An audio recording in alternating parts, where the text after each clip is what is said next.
Hello, അപ്പോൾ ഇത് നമ്മളുടെ ട്രാവൽ ബ്ലോഗിൻ്റെ ഫസ്റ്റ് വീഡിയോ ആണ്. ഫസ്റ്റ് വീഡിയോ ഞാനെല്ലാം ക്യാപ്ചർ ചെയ്ത് വെച്ചിട്ടുണ്ടായിരുന്നു. പക്ഷേ എൻ്റെ ഫോണിൽ നിന്ന് എങ്ങനെയോ വീഡിയോസ് മിസ്സായിപ്പോയി. എല്ലാ ചെറിയ ചെറിയ വീഡിയോകളെടുത്ത് എല്ലാ ദിവസവും രാത്രി ഞാൻ വീഡിയോസ് എല്ലാം എഡിറ്റ് ചെയ്ത് വെച്ചിട്ടുണ്ടായിരുന്നു. പക്ഷെ അതിൽ നിന്ന് ഏറ്റവും എനിക്ക് ഇഷ്ടപ്പെട്ട ബ്യൂട്ടിഫുൾ ആയ 2 പ്ലേസസ് ആണ്. ഒന്ന് ട്രിവാൻഡ്രം ഫസ്റ്റ് ഡേ, പിന്നെ കന്യാകുമാരി. ഈ 2 വീഡിയോസും എൻ്റെ ഇപ്പോൾ ഇല്ല, എൻ്റെ കയ്യിൽ നിന്ന് മിസ്സായിപ്പോയി. എങ്ങനെയാണെന്ന് എനിക്കറിയില്ല. ഞാൻ ഒരുപാട് സംഭവങ്ങൾ നോക്കി, യൂട്യൂബ് നോക്കിയിട്ട് എങ്ങനെ റിക്കവർ ചെയ്യേണ്ടത് നോക്കി, ബാക്കപ്പ് ചെയ്ത് നോക്കി, iCloudസിൽ നോക്കി. അത് ഞാൻ കുറേ രീതി നോക്കിയിട്ടും അതെനിക്ക് തിരിച്ച് വീഡിയോസ് കിട്ടിയില്ല. ഇത് വീഡിയോ എടുക്കുന്നവർക്ക് മനസ്സിലാവും ഭയങ്കര പെയിൻഫുൾ ആണ്. കാരണം നമ്മളൊരു സ്ഥലം വിസിറ്റ് ചെയ്താൽ നമ്മൾ ആ സ്ഥലം എക്സ്പ്ലോർ ചെയ്യുന്നതിനേക്കാളും കൂടുതൽ വീഡിയോ എടുത്ത് നമ്മൾ വെക്കും. അപ്പോൾ അത്രയും എനിക്ക് അതുകൊണ്ട് ഈ വീഡിയോസിൻ്റെ ഇതെടുത്ത് എൻ്റെ മെമ്മറിയും കൂടിയാണ് എനിക്ക് നഷ്ടപ്പെട്ടത്. എനിക്ക് നല്ല വിഷമമുണ്ട് അതിൽ. അപ്പോൾ ഞാൻ ഈ 23rd പോയി 30th എത്തി. ഇവിടെ 30th ഉച്ചയ്ക്ക് ശേഷം തൊട്ട് ഞാൻ ഇത് ഇപ്പോൾ വരെ എങ്ങനെയാ വീഡിയോസ് തിരിച്ചെടുക്കാൻ നോക്കി. ഞാൻ ആപ്പിൾ സർവീസിൽ കോൺടാക്ട് ചോദിച്ചപ്പോൾ അവർ പറഞ്ഞു ഇനി വീഡിയോ കിട്ടൂല, മീൻസ് അത് റീസെൻ്റ്ലി ഡിലേറ്റഡ് പോയിട്ടുണ്ടെങ്കിൽ കിട്ടൂല എന്ന് പറഞ്ഞു. അപ്പോൾ ഞാൻ വിചാരിച്ചു ഒരു സെക്കൻഡ് പാർട്ട് ഡയറക്റ്റ് എങ്ങനെയാണ് ഇടുന്നത്, ഫസ്റ്റ് പാർട്ടിൻ്റെ ഒരു ഇൻട്രൊഡക്ഷൻ തരാമെന്ന് പറഞ്ഞാൽ ഞാനിപ്പോൾ ഇങ്ങനെ വീഡിയോ ചെയ്യുന്നത്.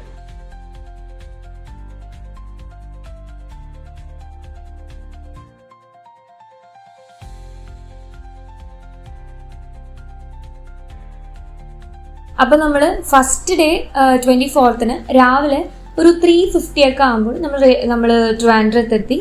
അവിടെ നിന്ന് നമ്മൾ റൂമൊക്കെ ബുക്ക് ചെയ്ത് അവിടുന്ന് ഫ്രഷപ്പായി ആദ്യം നമ്മൾ പോയത് പത്മനാഭസ്വാമി ടെമ്പിളാണ്. പത്മനാഭസ്വാമി ടെമ്പിൾ ഞാൻ ചെറുപ്പത്തിൽ പോയിട്ടുണ്ട്, പക്ഷേ ഞാൻ അറിയുന്ന പ്രായത്തിൽ ഇപ്പോഴാണ് പോകുന്നത്. അവിടെ ഞാൻ ഫസ്റ്റ് പോയപ്പോൾ ഞാൻ അടുത്ത മിസ്റ്റീരിയസ് സ്റ്റോറീസൊക്കെ നമുക്കറിയാമല്ലോ. അപ്പം ഞാൻ അത് നോക്കിക്കൊണ്ടിരിക്കുക, അതുകൊണ്ട് അവിടുത്തെ നിലവറ എവിടെയുള്ളത് അതിനെക്കുറിച്ചൊക്കെ നോക്കി. പിന്നെ ശരിക്കും അവിടെ പറയുന്നതാണെങ്കിൽ നിങ്ങൾക്ക് ഞാൻ കുറച്ച് കാര്യങ്ങൾ അവിടുത്തെ പറഞ്ഞുതരാം. എല്ലാവർക്കും അറിയുന്നുണ്ടാവും, എന്നാലും ജസ്റ്റ് നമ്മൾ പെണ്ണുങ്ങളാണെങ്കിൽ സെറ്റ് പാവാട, സാരി അങ്ങനെ ഉടുക്കണം. മേ ബി നമ്മൾ വെസ്റ്റേൺ ഡ്രസ്സോ ചുരിദാറോ അങ്ങനത്തെ എന്തെങ്കിലും ഇട്ടിട്ടുണ്ടെങ്കിൽ നമ്മൾ ഡ്രസ്സിൻ്റെ മേലെ തന്നെ ഒരു മുണ്ട് വാങ്ങി കൊടുക്കണം. പിന്നെ ജെൻസ് ആണെങ്കിൽ ഷർട്ട് ഇടാൻ പാടില്ല, ജസ്റ്റ് മുണ്ട് എടുത്താൽ മതി. പിന്നെ അത് മാത്രമല്ല നമ്മുടെ മൊബൈല്, സ്മാർട്ട് വാച്ച്, പിന്നെ ഒന്നും അങ്ങനെ ഡ്രസ്സ് ഇതൊന്നും നമ്മുടെ ബാഗിൽ വെച്ച് നമുക്ക് കൊണ്ടുപോകാൻ പറ്റില്ല. എല്ലാം നമ്മൾ ക്ലോക്ക് റൂമിൽ വെക്കണം, അല്ലെങ്കിൽ പുറത്ത് എവിടെയെങ്കിലായിട്ട് നമ്മൾ വെക്കണം. അത് കൊണ്ടുപോകാൻ പാടില്ല ക്ഷേത്രത്തിനകത്തേക്ക്. പിന്നെ അവിടെ നിന്ന് നമ്മൾ ദർശനത്തിന് ക്യൂ നിന്ന് ദൈവത്തിനെ നമ്മൾ ദർശിച്ചു. ആ സമയത്ത് ഞാൻ ഇത്രയും വലിയ പ്രതിഷ്ഠ കണ്ടിട്ടില്ല. 3 കഥകൾ തുറക്കുമ്പോൾ 3 കഥകളിലും, അതായത് ഫസ്റ്റ് കഥവിൽ നമ്മൾ മഹാവിഷ്ണുവിൻ്റെ അനന്തശയന രൂപം എന്നാ പറഞ്ഞത്. ആദ്യത്തെ കഥയിൽ നമുക്ക് കാല് കാണാൻ പറ്റും, നടുഭാഗത്ത് നമുക്ക് നടുപ്പാർട്ടും, പിന്നെ ഫസ്റ്റ് കഥവിൻ്റെ അടുത്ത് നമുക്ക് തലഭാഗം കാണാൻ പറ്റും. ശരിക്കും നമ്മൾ കാണുന്ന അനന്തശയനത്തിൽ നമ്മൾ ഇങ്ങനെയാണ് വിഷ്ണു കിടന്നിട്ടുണ്ടാവുക. പക്ഷെ ഇവിടെ കൈ താഴോട്ടിട്ടാൽ കിടന്നിട്ടില്ല. അപ്പോൾ എനിക്ക് ഓൾറെഡി ഡൗട്ട് വന്നു. ഞാൻ അച്ഛനോട് ചോദിച്ചപ്പോൾ അച്ഛൻ പറഞ്ഞു ഇങ്ങനെയും അനന്തശയനം ഉണ്ട് എന്ന് പറഞ്ഞു. എന്നിട്ട് ഞാൻ അവിടെ ഒരു നമ്മുടെ പൂജാരി ഉണ്ടാവുമല്ലോ, പ്രസാദം തരുന്നവരോട് ഞാനൊന്ന് ചോദിച്ചു, എന്താ വിഷ്ണു ഇങ്ങനെ കിടന്നിട്ടുള്ളത് കൈ താഴോട്ടിട്ട്. അപ്പോൾ പറഞ്ഞതെന്ന് വെച്ചാൽ നമ്മൾ നടു പാർട്ടിൽ ഇപ്പോൾ ഫുൾ ഇരുട്ട റൂം, അവിടെ നമുക്ക് കറക്റ്റ് കാണാൻ പറ്റിയില്ല. അപ്പം ഞാൻ ചോദിച്ചപ്പോൾ അവർ പറഞ്ഞു നമ്മളുടെ മഹാവിഷ്ണുവിൻ്റെ പൊക്കിൾ കൊടിയിലൂടെ മേലെ ബ്രഹ്മാവുണ്ട്, കൈ താഴെയിട്ട് ശിവനെ പൂജിക്കുന്നുണ്ട്. അതുകൊണ്ടാണ് കൈ താഴെയിട്ട പോലെ നമുക്ക് ആ വിഗ്രഹത്തിൽ കാണാൻ പറ്റുന്നത്. അങ്ങനെ നമ്മൾ അവിടെ പോകുമ്പോൾ നമ്മൾ സെറ്റ് പാവാടിയും അമ്മ സെറ്റ് സാരിയൊക്കെ എടുത്തിട്ടാണ് പോയത്. തിരിച്ച് ഞങ്ങൾ റൂമിൽ പോയി ഡ്രസ്സൊക്കെ ചേഞ്ച് ചെയ്ത് ഫസ്റ്റ് നമ്മൾ പിന്നെ പോയത് ആഴിമല ശിവ ടെമ്പിൾ. ആഴിമല ഞാൻ വീഡിയോസും ഫോട്ടോസും റീൽസിലൊക്കെ കണ്ടിട്ടുണ്ടെന്നല്ലാതെ നേരിട്ട് ഇതുവരെ പോയിട്ടില്ല. പക്ഷെ ഫസ്റ്റ് ടൈമാണ് ഞാൻ പോകുന്നത്. ശരിക്കും പറയണമല്ലോ, ബെസ്റ്റ് അറ്റ്മോസ്ഫിയർ. എനിക്ക് ഭയങ്കര ഇഷ്ടമായി. മീൻസ് നമുക്ക് ഭയങ്കര പീസ്ഫുൾ ആ സ്ഥലം. മീൻസ് ഒരു മെല്ലെ ഒരു ലോ വോയിസിലൊരു ചെറിയൊരു ശിവൻ്റെ പാട്ട് വെച്ചിട്ടുണ്ട്. മാത്രമല്ല ഓപ്പോസിറ്റ് സൈഡ് നമുക്ക് വലിയൊരു ശിവനെയും കാണാൻ പറ്റുന്നുണ്ട്. നല്ല രസമുണ്ടായിരുന്നു.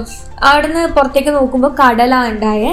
ആ കടലെന്ന് വെച്ചാൽ ഇപ്പം ഞാൻ എൻ്റെ നാട്ടിലിപ്പോൾ കടൽ ഞാൻ പൊതുവേ കണ്ടതിൽ വെച്ച് വെള്ള കളർ തിരമാല അങ്ങനെയൊക്കെ ഉണ്ടാവുക. പക്ഷെ ഇത് ബ്ലൂ, കറക്റ്റ് നമ്മളിങ്ങനെ പിക്ചേഴ്സിൽ ഇങ്ങനെ വരച്ചിട്ടൊക്കെ കാണുന്ന പോലെ, വീഡിയോസിലെല്ലാം കാണുന്ന പോലെ കറക്റ്റ് ബ്ലൂ, അതായത് ഡാർക്ക് ബ്ലൂ, തിരമാല ലൈറ്റ് ബ്ലൂ ആയിട്ട് വരുന്ന ആ ഒരു ടൈപ്പിലാണ് ഇവിടെ മേലെന്ന് താഴോട്ട് നോക്കുമ്പോൾ കടലുണ്ടായത്.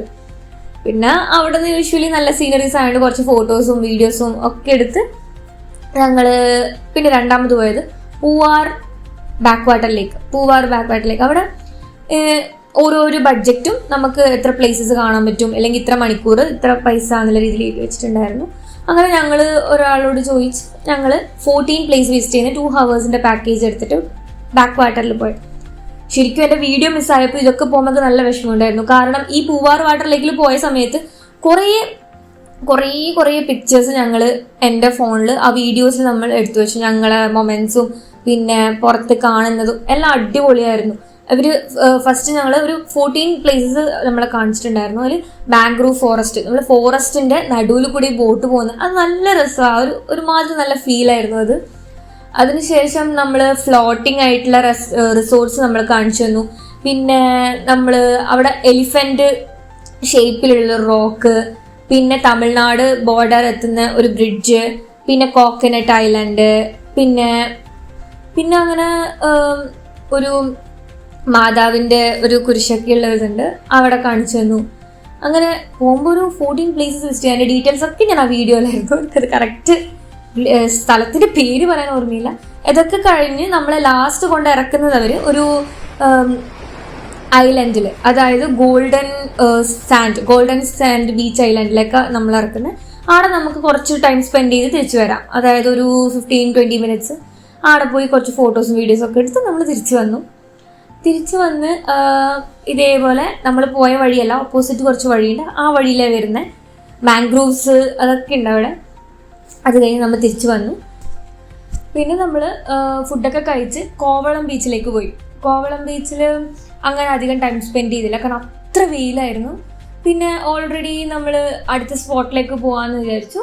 ജസ്റ്റ് പോയി കടലിൽ കുറച്ച് കളിച്ചു. ജസ്റ്റ് ഒരു ടോട്ടലി നമ്മൾ അവിടെ ഒരു 15 മിനിറ്റ്സ് ഉണ്ടായിട്ടുണ്ടാവും.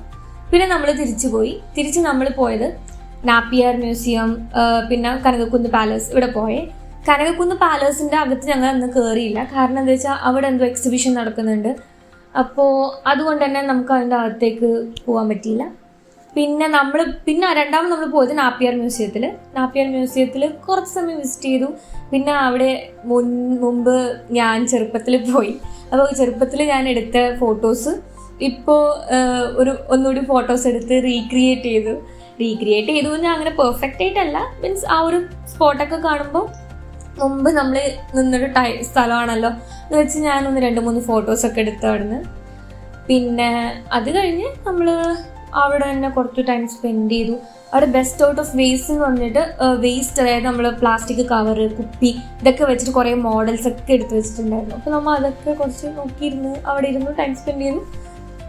പിന്നെ അന്ന് തിരിച്ച് റൂമിലേക്ക് പോയി. പിന്നെ ഡിന്നർ കഴിച്ചു, കിടന്നുറങ്ങി. അന്നത്തെ ദിവസം അത്രയും ഉണ്ടായുള്ളൂ. That's all for first vlog. അപ്പോൾ ഓക്കെ, ബൈ.